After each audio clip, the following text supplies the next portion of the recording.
Good evening and welcome to Bizworld. I'm Adrian Seet. MIDF research has upgraded its growth target for Malaysia's economy to 6.6% from 6% estimated earlier, following a stronger than expected GDP release in the second quarter of 2022. The growth will be backed by increased spending and business activities as the economy transitions into the endemic phase of COVID-19 with relaxed restrictions and rising tourist arrivals. While measures like the Bantuan Keluarga Malaysia cash handouts and the EPF withdrawals help to boost spending, the firm foresees a normalised growth for domestic spending towards the latter part of the year. It also noted that improving labour market and better income prospects will continue to support domestic spending activity.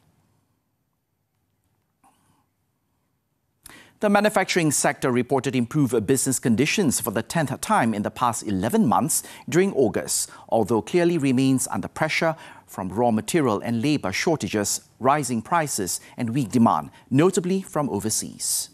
Fortunately, S&P Global said there are signs that supply constraints are starting to ease and price pressures are also abating. Despite falling export demand, August saw new orders rising at a slightly increased rate, which should feed through to improved production growth in September. The firm noted that Malaysia's manufacturing sector reported a moderation in growth momentum midway through the third quarter of 2022.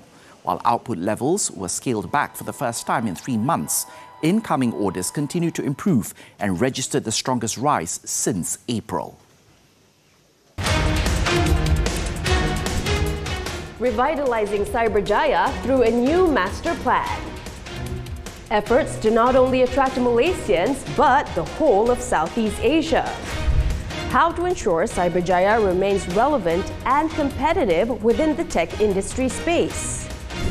Challenges faced by investors. What are their concerns? What's the strategy to strengthen its position as a global technology hub? Money Matters speaks with Cyberview Sendirian Berhad this Saturday at 5 p.m. only on TV3.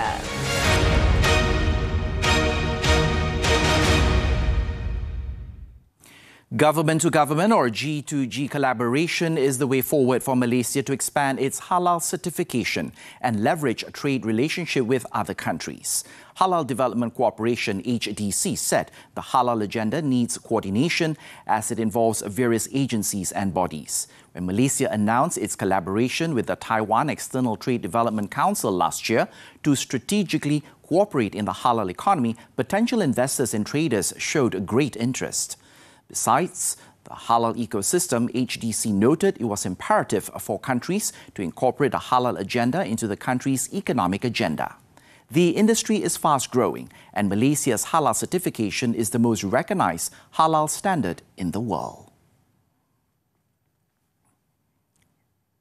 Harta Lega Holdings Berhad urges the government to come up with conducive business environment strategy that will enable Malaysian glove players to stay competitive in the global market. Its Chief Executive Officer Kwan Man Leong said China has an advantage in terms of energy costs over Malaysia as they use coal to generate their energy. In terms of country-to-country competition, I think we also look upon the Malaysian government to provide a more conducive environment for the glove sectors to compete with other countries. So policies like business-friendly policies that are sensitive towards the cost of doing business, like for example, gloves as energy costs and wages. He added that as long as the policy is supportive, Malaysia can continue to dominate the global glove industry. Malaysia currently leads 51% of the glove global capacity, while China controls about 20%. The current challenging landscape is expected to persist, with a normalizing of average selling prices, alongside higher operating cost environment compounded by rising inflation and the recent implementation of the minimum wage policy.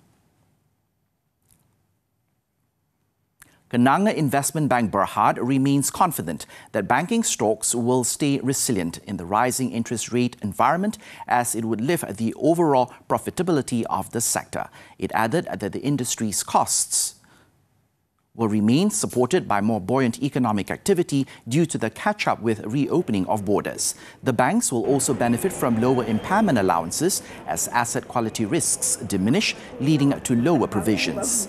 CGS CIMB Securities has also reiterated an overweight call on the sector with potential re-rating catalysts from strong growth in net interest income in 2022 and 2023.